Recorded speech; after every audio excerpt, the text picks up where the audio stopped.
أعلن مسؤول في الجيش الكوري الجنوبي لوكالة فرانس بريس أن المقذوفين الذي أطلقتهما كوريا الشمالية باتجاه بحر اليابان فجر الأربعاء كانا صاروخين باليستيين حلقا على نحو 30 كيلومتر لمسافة 250 كيلومتر قبل أن يسقطا في البحر.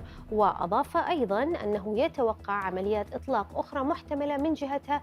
لم تؤكد بيونغ يانغ من حال إطلاق الصاروخين، كما لم تقف تنفي ذلك.